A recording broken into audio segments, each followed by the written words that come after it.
welcome to A Life of More. We are having a very interesting and important discussion here at TAFFD today with Professor Natasha Vita-More. Professor Natasha Vita-More is Executive Director of Humanity Plus and was the former president of Extropy Institute. She continues to work with academic institutions, non-profit organizations, and business about human futures.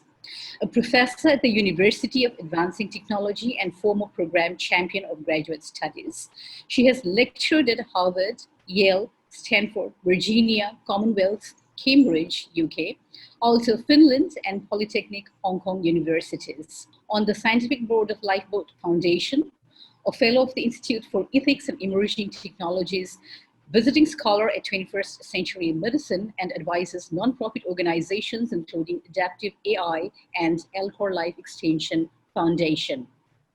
She has also been a consultant to IBM on the future of human performance. Vita-More is co-editor of the Transhumanist Reader, Classical and Contemporary Look at Philosophy and Technology, which was published in the year 2012, and author of the 2018 book, Transhumanism, What Is It?, described by the New York Times as the first female philosopher of transhumanism. Vita-More stands tall with decades of activism as a key leader and thinker of the global transhumanist movement and community. Professor Natasha Vita-More, we are highly honored and pleased to welcome you here in this discussion at TAFFD. Thank you. I am delighted to be here, and I certainly appreciate the work that you all are doing. I'm a big follower of yours, everything that you all are doing, so thank you. Interviewing you today is Chogwu Abdul, who is a senior editor with us in the TAFFD magazine. Chogwu Abdul is a researcher, writer, speaker, organizer, university philosophy lecturer, and a foremost Nigerian futurist. As philosopher and transhumanist, he is co-founder of the philosophy club Thinkers Pub Abuja, founder of the Transhumanist Enlightenment Cafe, TEC, co-founder and chair of the Enlightenment Transhumanist Forum of Nigeria, H+ Nigeria, foreign ambassador in Nigeria of the United States Transhumanist Party, a fellow of the Transdisciplinary Agora for future discussions, and a senior editor of TAFFD magazine. He is one of the contributing authors of the monumental compendium, The Transhumanism Handbook, 2019, published by Springer Nature, and his articles presenting issues and perspectives in transhumanism have been featured on the official website of the US Transhumanist Party and in editions of the Immortalist magazine. Abdul has given talks on transhumanism at a number of events and belongs to several transhumanist and futurist groups on social media. He is currently a thought leader in the Facebook group Transhumanism Africa, H+ Africa, and is working at present with a handful of transhumanists across Africa to evolve the group into an established, organized transhumanist community and movement on the continent. Chogwu Abdul is particularly concerned about connecting his passion for transhumanist philosophy with the vision of an African enlightenment and the prospect of a fourth industrial revolution, both in Africa and across the globe. So, Mr. Abdul, I hand over the discussion to you and Professor Natasha. Thanks for that introduction. Hi, Natasha. Hi there. Yeah, thanks for joining us. Thanks for honoring our invitation. It's a pleasure having you. Thank you. I'm delighted and honored to be here, and I look forward to our discussion in this session. The questions that you asked me for your magazine are very scholarly and on point. Not only do they touch on the academic aspects of philosophy, ethics, the future through the lens of transhumanism, but also they're applicable to mainstream questions and concerns. So I truly value your broad yet finessed approach. So let's start with this very obvious, important question. What is transhumanism? Transhumanism is a philosophy and worldview. It started as a philosophical approach to looking at human futures. What is the potential of humanity at the intersection of advancing and exponential technologies, as well as the sciences that are changing not only our understanding of our own genomics. Transhumanist philosophy looked at this through the dynamics of a philosophical perspective, which, as you know, philosophy is based on the questioning and the knowledge of existence. As a worldview, transhumanism is a practice as well as a philosophy. As a practice, it's how we live our lives, not only in preventing the onslaught of diseases and living a healthy, meaningful life, but also how we treat other people. A large part of transhumanism is to be psychologically aware of our worldview and a mindfulness about the environment in which we exist, because, and this is very fundamental, not everyone will agree with the transhumanist perspective. Now, what's interesting there, and I think that your listeners would really appreciate this, to be forthright, we didn't agree on the, let's say, the basic practices of transhumanism, where we all did agree on the basic tenets. None of us from the very beginning, Max, myself, nor FM, ever saw it as a political movement or as an economic movement or a religious or spiritual movement. Those were always secondary adjuncts to the basis of the philosophy. The reason why the three of us came together from our different backgrounds, FM 2030 was a diplomat, he was with the United Nations, he was a futurist. He moved into the area of futurology and taught at the New School of Social Research in New York City. I started out as a fine artist and performer, and I was in the film industry, and I had a TV show, and I was always talking about the future of the human body and our brain, and looking at the poetry or the narrative of storytelling within that future human. And Max was a scholar from Oxford University, where his degree area was in philosophy, economics, and looking at the structure of the future in that way. So while Max and I are both doctors, PhDs, FM was not an academic, although he taught. So you have these different backgrounds that came together, and that's the beauty of the very formation of the movement of transhumanism, that it wasn't one particular dogmatic way of looking at the world or the future of humanity. We were diverse in looking at it, and we all agreed that the fundamental core of transhumanism as a philosophy and as a practice is longevity, healthy life extension, and to see all people be benefited through the sciences and technologies. Well, we want to know how you, in particular, got involved with the transhumanist movement. That's really great. Okay, so as a woman, I grew up in the 1950s and 60s, and women very seldom were given positions of leadership. And I remember in high school, I was president of my sorority. I was voted most likely to succeed. And in university, I was always trying to accomplish and achieve. I was extremely ambitious. And I wasn't recognized for that because the male students were awarded. And even my father, who was a New York advertising executive, said to me, "You're doing twice the work as that guy over there. Why is he making the same grade you're making?" So it was very evident. I remember when I left the Episcopalian Church, I stood up, and this is again as a teenager, I stood up and I thought, I'm not going to have another person telling me how to think or what to do that doesn't understand myself. I was never a totally healthy child. I grew up with certain diseases. There's a certain discrimination about people who are paraplegic or quadriplegic, or have multiple sclerosis or ALS, or have mental illnesses, schizophrenia or bipolar. These are the driving forces for me as an individual to go, something's not right here. The way we look at people is not humanitarian, it's biased. I remember I was extremely ill in 1980, and I was performing in Japan, and I was scheduled to go to Switzerland as a performer and then to the Paris Arts Festival. And I got sick in Japan and I couldn't go. I almost died. I recovered from it, thank goodness. But when I got back to the United States, I thought about that long and hard. And what was most prevalent to me was that, why didn't I know I was so sick? Why was I on the operating table with the Japanese surgeon saying to me, "You may not live"? And the translator is saying, you know, if you don't let go, you're going to die. So when you get to that point, you're going, wait a minute, that's a reality. I'm telling stories that are very poetic and romantic and lovely, but it's not dealing at the truth of what's going on with humanity. And I did a major shift in my life. I started studying technology. I would attend conferences, just sitting in the back of the room. I met with these individuals and they influenced me remarkably about looking at the future and how to change your mindset to ask certain questions that will help you better understand the trajectory and the enculturization of ideas. So all of that caused me to pause, and I changed my career, and I left being a fine artist performer at that time, and I started thinking about design and strategic design more as a futurist and looking at some of the consequences we face.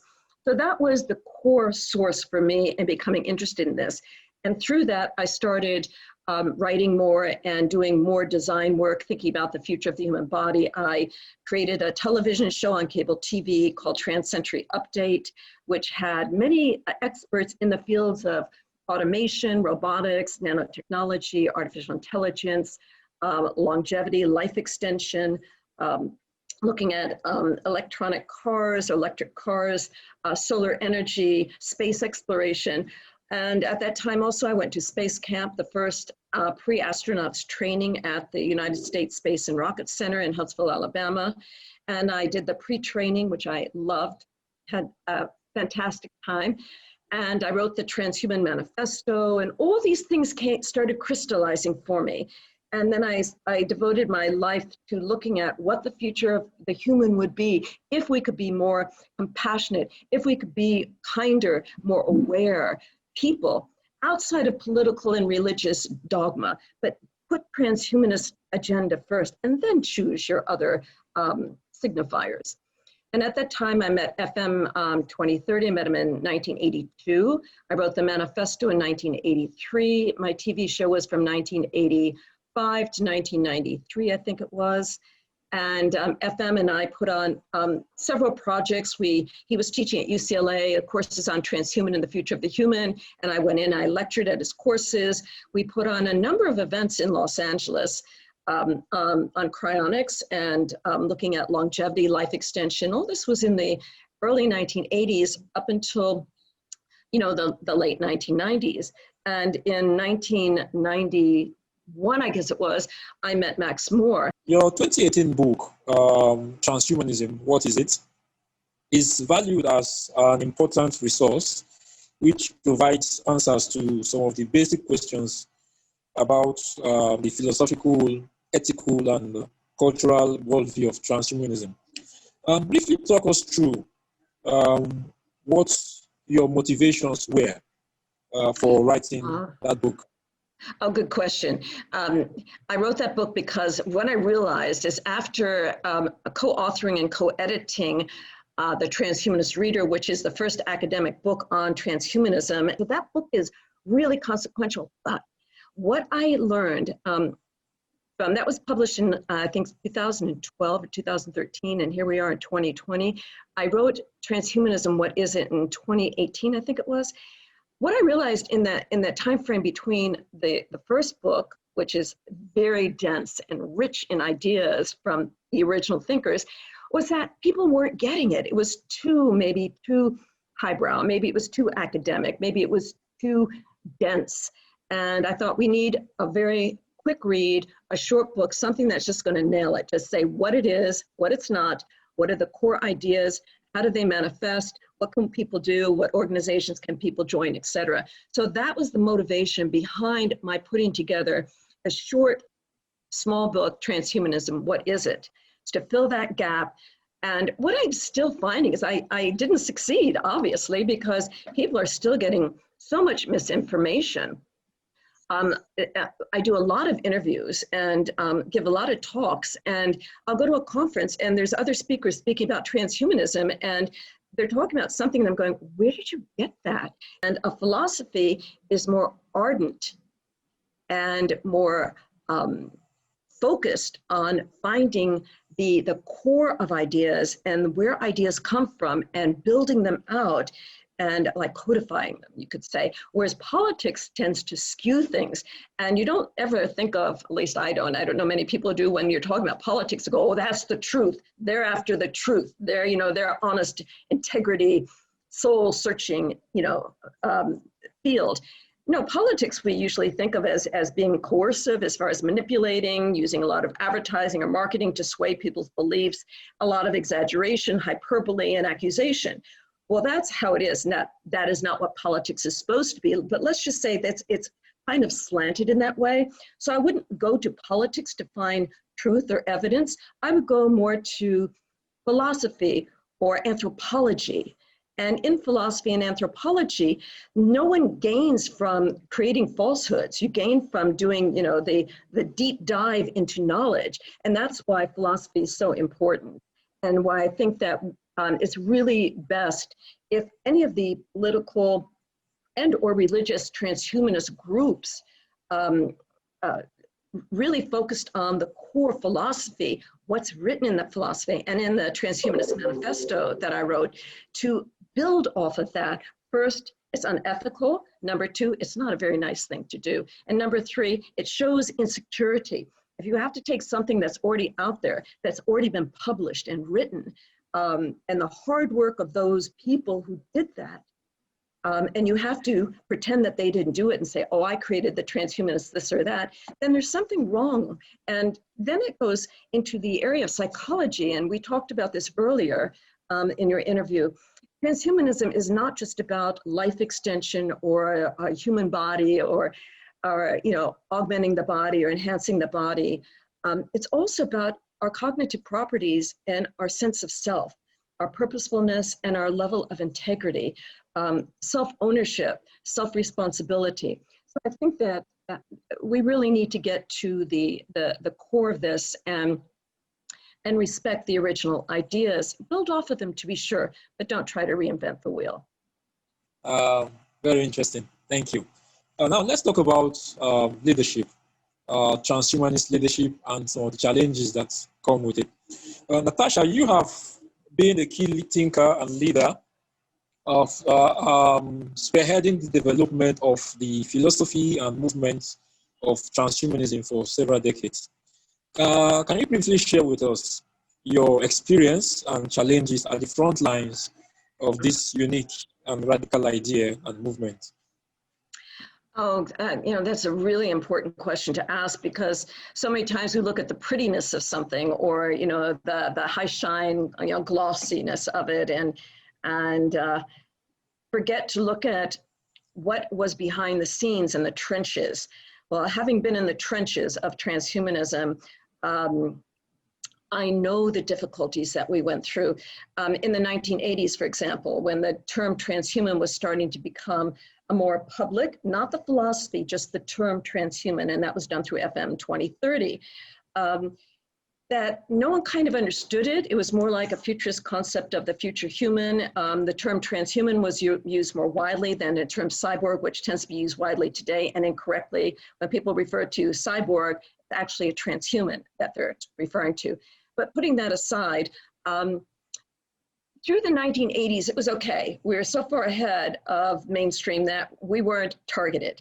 However, in the 1990s, when people started waking up and AI started coming out of its long winter, in 1991, Extropy Institute started the first email list on the internet to talk about the future and technology and science. Life extension, robotics, automation, encryption, blockchain, singularity started on the Extropy the Extropy list. And all the heavy thinkers were on it. We had a great time. When people got a wave of this, they started interviewing us and asking us about the future of the human, what about genetic engineering? So at first it was exciting, and then the naysayers came in. Oh, genetic engineering is going to ruin human, we'll lose the essence of what it means to be human, that particular X factor. All of a sudden, all these journalists came out of the woodwork. Then they said, you must hate your body if you support gene therapy. What? You know, anything from the truth. We love our human bodies, but we wanted to longer life and healthier life and to enhance the performance. So the main thing in the 1990s was genetic engineering and how we were supporting eugenics. And we never even used the term eugenics. We used maybe the phrase morphological freedom or, you know, something else like that. But it was really a launching at us, an attack of us. I remember I was on the cover of the LA Weekly magazine. Well, little did I know that that journalist who was pretending he was interested in my ideas was actually being inauthentic. I was giving a talk at MGM on the future, and I was showing my future body design, prima post-human, and it was like just a basic design of a body. He had written that I was showing my naked body, and I'm going, what? Slowly but surely things came around, and then the ideas became mainstream. And then when we reached the 21st century, we put on a conference. In 2004, it was the first online virtual conference. And Ray Kurzweil, Andrew Sandberg, Max, myself, Martine Rothblatt, Eric, I don't think Eric Drexler was, but Robin Hansen, we were all keynotes, and we came up with a solution to one of the biggest issues with that genetic engineering anti-transhumanist sentiment, which was with President George W. Bush's Bioethics Commission or Committee. And it was Francis Fukuyama, Leon Kass, et cetera. And they were saying transhumanism is the world's most dangerous idea, and that genetic engineering would destroy the human race. And so we responded to that. And it was published, and it became known as the Proactionary Principle. For now, let's look at Humanity Plus. Humanity Plus as an organization. This is an international organization which many of us have come to know as serving as that driving force behind the idea of transhumanism worldwide. Tell us a little, please, about your work, particularly at Humanity Plus. Okay, thank you. I take great value and pleasure in that our board and our members are smart enough to be able to say, hey, we need to pay attention to this here because there's something wrong there. So let's all take a look at it and do our research and find out. It's just information that we want people to become smarter, more aware, more knowledgeable about longevity, genetics, nanotechnology, AI, etc. Now let's come to an idea which I believe is very dear to your heart and also closely related to transhumanism. I'm talking about radical life extension, right? We follow some of your work. We are aware of how you were very instrumental to the launching of RadFest. But then some of us still want to know, from your own standpoint, as a role model of super longevity, what really is radical life extension? How do you define it? It's outside the norm. It's outside the expected. And the measures that we take to preserve our lifespan, to protect our lifespan, and to slow down the onslaught of aging and disease is radical to the norm. So radical life extension just worked for me. Now, something paramount that I keep coming across in your work, as a paramount concern, your work, has been this notion of the ethical use of technology. Now, can you elaborate on why this approach is important and what significance it has on the vision of human enhancement? It behooves all of us that it's known that the transhumanist perspective is to employ ethics, especially now with machine learning like artificial intelligence. Very important to take a look at that. And this ties into your question. We're seeing this flurry of people going into the area of machine ethics, learn about strong AI and machine learning. And if and when it becomes smarter than the human and its processing power far exceeds human cognitive processing power, what will we do? We'll no longer be the most intelligent form in existence. And that is a serious worry, and we want that to be self-actualized, to be sure. But we have our head in our sands to think that we can do that.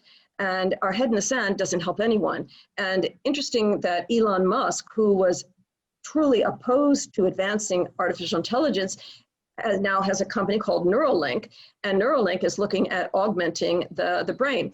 Well, it's interesting because that idea of Neuralink and the tertiary brain ties into my seminal work with the primo post-human future body design, which had a metabrain attachment, which is a tertiary brain, and form this metabrain to a third brain that would have more processing power, more intelligence, more error correction devices, and increase memory capability or storage, and upload it and cross-load it and download it.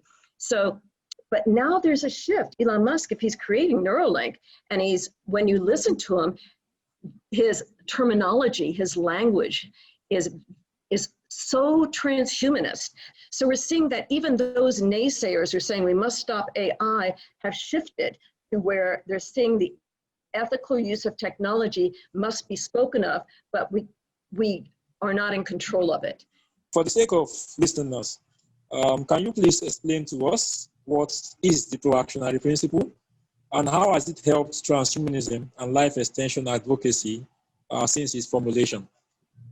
Proactionary Principle looks for a balanced approach to determining the pros and cons of any new technology and or existing technology.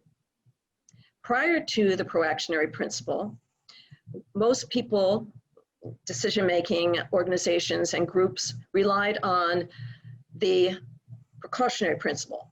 The Precautionary Principle started out as a way to determine the pros and cons of a new technology. So it means precautionary, to be cautious about it, which is a good thing. However, the Precautionary Principle placed 100% burden of proof on the new technology, so that if the new technology had any, well, science or technology, or let's say innovation, had any error or possible error, then no good. So that's really an imbalanced approach to innovation.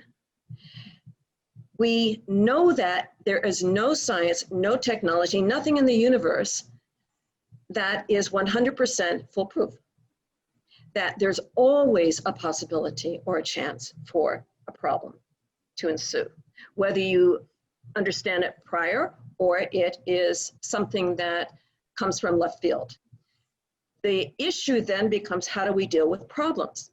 So with that in mind, the Proactionary Principle says that let's balance all sides of the story. Let's look at the new innovation, the new science or technology, et cetera, as well as the existing science or technology, and balance them out, see which one has the most pros and the most cons.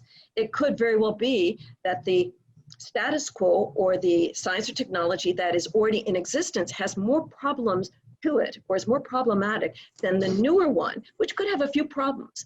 But the newer one would not be accepted because it could have a few problems. So we stay with the old one that has a lot of problems. So the Proactionary Principle addresses that by saying we need to take a balanced approach to look at all sides of the new or the novel or the innovation, science or technology, as well as the old. I hope that answered your question. All right, so let's talk about the Transhumanist Declaration, a very monumental and significant document in the history and trajectory of transhumanism. Now, Natasha, you were one of the minds which originally crafted and signed the Transhumanist Declaration, a document which later was adopted by the Humanity Plus Board in 2009. Can you talk us through the idea, ideals, and spirit of that declaration? Sure. Yeah. The directive behind it, the reason behind it was that there were a lot of transhumanists who weren't necessarily members of any one organization. And at that time, there were a couple of organizations. There was Aleph in Sweden that Anders Sandberg started after XP Institute, started by Max Moore and Tom Morrow in 1991. There was TransCido, which started in Dutch, the Netherlands. So there were different transhumanist associations around the world. We were very small, mind you, not in the hundreds of thousands like we are today, but the hundreds of people. So we wanted, the philosophy was understood. That was never an issue with the philosophy, but we wanted to have a declaration that we all agreed on that would be a practice. So it would tie into the practice or the practical approach of transhumanism and the Transhumanist Manifesto. So I think the Transhumanist Manifesto certainly precedes the Transhumanist Declaration, but the Transhumanist Manifesto was just written by me. So I like that the Declaration had a group of authors, that it was co-authored. Can we get some account from you on how much effort the organization has made and is still making to extend its reach and impact globally? Our last summit, over 3,500 people live streaming in attendance. So that is really quite phenomenal. 3,500 people. That is the broadest reach we've ever had with any conference or summit. And the reason for that is because we had an incredible team. I produced and hosted, but I couldn't do that without the extraordinary technical team from Singularity Net, which is Ben Gertzmel's company. His team there, all of them working tooth and nail in streamlining our technology so it would be top notch. And those videos are available on YouTube at Humanity Plus's YouTube channel. So if anyone wants to see them. The summit was based on beyond mortality, beyond scarcity, and beyond cruelty. So we looked at COVID-19 and some of the issues that have come to fruition, such as the vulnerability of the human body. So that's the main thing is through our summit. And we will be putting on another one about machine learning and not just narrow AI, but strong AI or AGI, and the issue of what are we going to do next? And I think those are very big questions and a deep dive that the public will truly enjoy. Natasha, you have very wonderful ideas, and if you must know, you are quite an inspiration to many of us. The founder and president of Transdisciplinary Agora for Future Discussions, TAFFD, just so you know, would like to communicate to you that your idea of ethical use of technology really inspired him when he set out to build TAFFD. So just as part of how far-reaching some of your ideas have reached, and we wish you continue to inspire more of us in the work we do. Now, TAFFD as an organization, we would also like to hear from you how some of these ideas of yours and some of your experiences in organizing conferences, events, and other programs to push transhumanism forward. What kind of lessons can TAFFD learn from you, from your ideas, and from your experiences in pursuing the project that the organization seeks to accomplish? Be mindful of who your members are. Encourage people to join, encourage people to read and to learn and pay attention. You team up with another organization. For example, here's my offering to you. If you want to co-sponsor our next summit, you could do it without spending money. You can do it by helping us promote it perhaps, and then you have your name as a co-sponsor. That brings our members to more awareness of what you're doing. So I think that's really important to get involved with organizations and to, if you don't have the money, then sponsor in some other ways. Roll up your shirt sleeves and get in there and help get your publications out there. Not just in academics, but in the mainstream. And I think that through your interviewing me, you've already done that. And I think that's very impressive. I watched you grow over the years. And I think that you've really carved your presence in a delightful way. And I think that people will recognize you all for that. Being too ambitious kind of is not the way to go, but slow and steady and making sure that you have authenticity and integrity always wins out in the end. And I think that from my experience with your organization, you all have achieved that beautifully. So thank you. Natasha Vita-More, thank you for joining us on this interview on A Life of More. Such a pleasure. Thank you.